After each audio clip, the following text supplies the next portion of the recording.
Right, we are going to rank every F1 season since 2010 in 10 minutes. Let's get into it. Okay, first season is 2010. Sebastian Vettel's Red Bull won the first championship. What would be a run of championships for Red Bull? Four, not as much as Mercedes, but still quite a few in a row, really.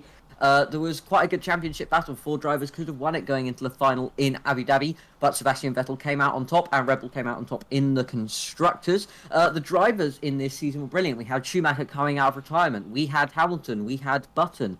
We had Webber. We had Raikkonen. We had Alonso. We had some true greats of the F1 world. And Dylan, cars, quickly. The, the liveries were really nice. The favourite were Red Bull and the amazing Vodafone McLaren. They all look really nice. The designs weren't too weird, as you'll see later along the line. The calendar was very good with Malaysia, Valencia. We still had Turkey back then and Korea, so the calendar was pretty good. So overall, I think we should put it in the S tier. Yeah, I agree with you there. Right, straight on to 2011, another season dominated by Red Bull. The championship battle was really not as good this time. Sebastian Vettel won it in Suzuka in Japan, not the final round of the season. One of the rounds close to the end of the season, but not the penultimate or the ultimate round of the season. So that championship battle, in my opinion, still a bit lacking. Still some of the great names I mentioned, Schumacher, Hamilton, Button, Alonso, etc., that I mentioned in 2010. We had some great drivers in there. Dylan, take it away with the cars and tracks. The cars, the liveries are still pretty much the same from last year. The designs were a bit different, with the front nose cone looking like a mouth wide open. Don't know what they're thinking there. The calendar was pretty much identical to last year, except bringing the Indian Grand Prix, which made it a 19-round calendar. I think it was a pretty good season apart from the championship fight. So I think we're going to put this in A or B. A tier, Which in one? my opinion.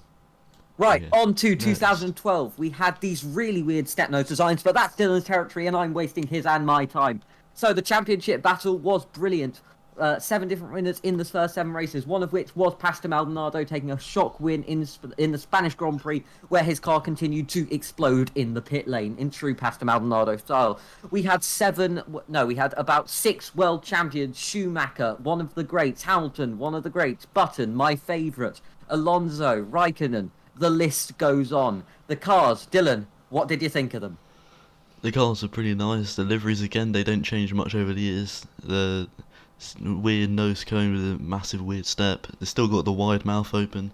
The calendar was pretty much the same apart from a different order, and it was the first time they had the United States Grand Prix in Texas, right?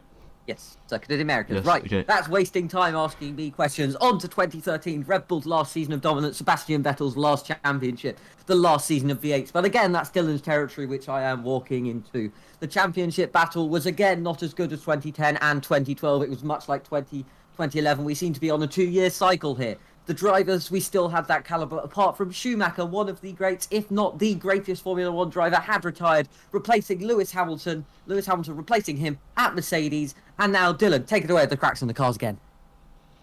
The cars were pretty nice. The liveries looked the same, and they had a really high nose cone, which was quite interesting. I don't know why they decided to go really high. The calendar, again, did not change at all, apart from having another Grand Prix in America in New Jersey, and that was pretty much it for the 2013 season.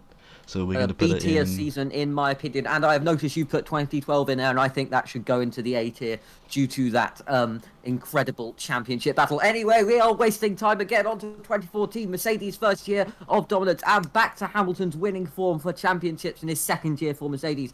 First year of the turbo hybrid era, but again, I'm in Dylan's territory. That's mine. As I said, yes. We had lots of great drivers again. We had Button, my favourite, still racing for McLaren in what was a lacklustre season for them. We had Hamilton winning. We had Rosberg again go down as a great. Raikkonen. We had Alonso. We had some brilliant drivers. Championship battle characterised by a real, true Mercedes dominance that has carried through all the way to 2020. So that championship battle still, in my opinion, a bit lacking, but that talent of drivers still there, and we had some names that will be remembered forever. Dylan, cars and tracks, please. The cars changed to a hybrid, so I think it's V12, and now they had a different nose cone. They changed it from the high one to now look like a vacuum cleaner. Liveries, as I've said loads of times, still look pretty much the same. Calendar, India and Korea have gone. Grand Prix in New Jersey's gone. No more Nürburgring. So now it's no new tracks, I believe, and that's it, I think. That is it. Now moving on to 2015, and I think, Dylan, we should put that championship in the C tier. The 2014 championship, apart from the introduction of new cars, was something something to be forgotten. And now on to 2015. Started well for Ferrari, but continuing with Ferrari form over the last couple of years, they just weren't able to keep the fight to Mercedes. Another year characterised by Mercedes dominance, Hamilton winning his third title. The car's looking better again, but again, that is Dylan's territory. We still had some incredible high calibre of drivers, as always in Formula One, and we had some names that will be remembered for a very long time indeed. Dylan, cars and tracks again. Because there's the same by the looks of it. The McLaren changed from the Vodafone, or that was the previous season, can't remember. They changed to a black livery, as you can see here in the 2016 calendar again. And I don't think it has changed at all. So I don't know what else to say. That's probably a B tier. B tier season, yeah. Ferrari did bring that challenge to Mercedes, but again, they were not able to continue it. And again, another season. Pardon? It was also the last season Lotus was racing. It was the last season Lotus was racing. But again, it was one of those seasons that we're not going to remember for very long. I mean, in 2021, we still can't remember it. Now on to 2016, and that disgusting McLaren livery there that you can see on our photo in the tier list. Stealing it. That's it. Yeah, I'm stealing it again. Sorry, Dylan. Ferrari did start off well, but yet again, their challenge fell away by the end of the season because Mercedes' development just seems to be so strong and no one can keep up with them. Where did that idea come from? I don't know, maybe 2014 has continued forward to 2021, and I'm not angry about that in any way whatsoever. Anyway, drivers, we had some brilliant ones. We had Hamilton, we had Bottas. He was coming through the ranks still at Williams, though. It was his last season at Williams before he jumped ship to Mercedes. We still had Alonso. Button, it was his last season, so some greats, as I've previously mentioned. You're getting the theme here with great drivers. Okay, I think that's a B-tier season. We had some great drivers, and yeah, I just think it's a B-tier season. The cars didn't change much at all. They stayed the same again. But it was last year for Manor, and first year for Haas entering the sport. And for the track-wise, we had one new circuit introducing new European Grand Prix in Azerbaijan in the city of Baku. So we're going to put it in the B-tier. I agree with you there, Dylan. Some good tracks, some good introductions, and some, of course, brilliant drivers. Now on to 2017, and the regulations have changed. The cars have got bigger, wider, and overall, just a bit more chonky. Jenson Button has gone from the Formula One grid. Very sad noises from me over here.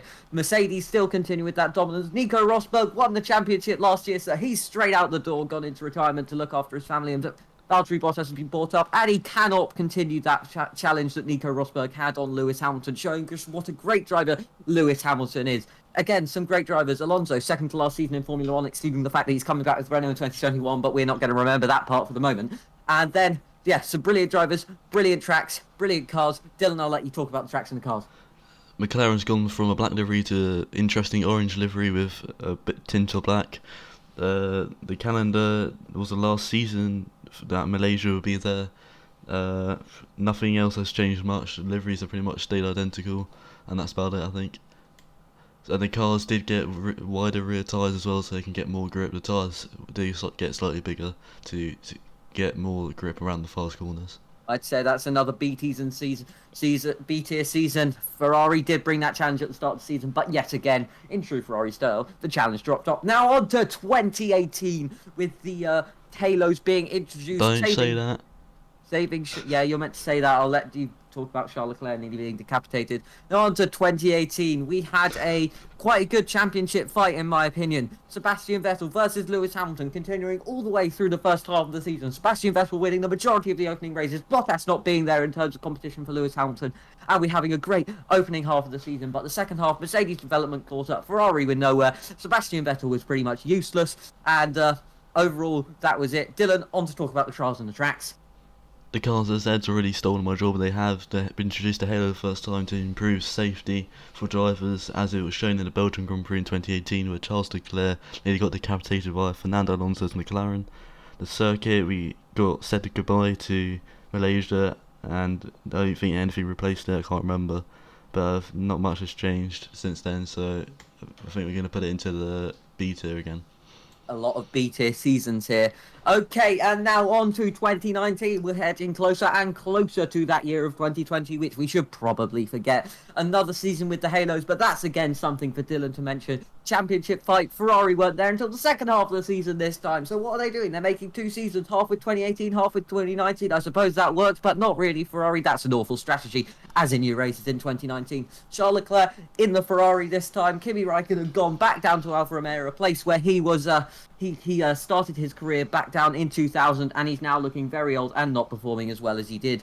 And now Lewis Hamilton wins his 6th championship. Bottas nowhere to contend with him. The drivers, we still had Hamilton. Alonso was gone.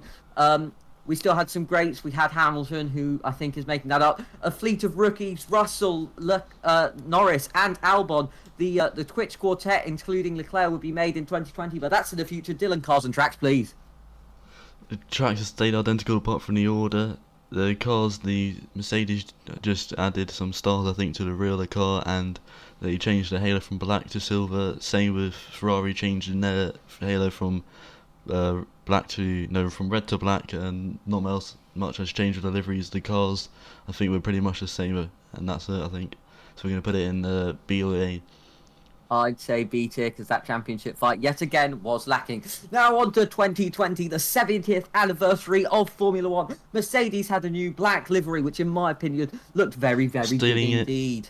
And now we had an interesting calendar there. I can't speak. We've slowed ourselves down. We had a brilliant calendar, some brilliant drivers. We had new tracks. We had Mugello. We had Imola back. We had Portimao. We had brilliant races. But Dylan, that's for you to talk about. Talk about stuff. You said most of it now.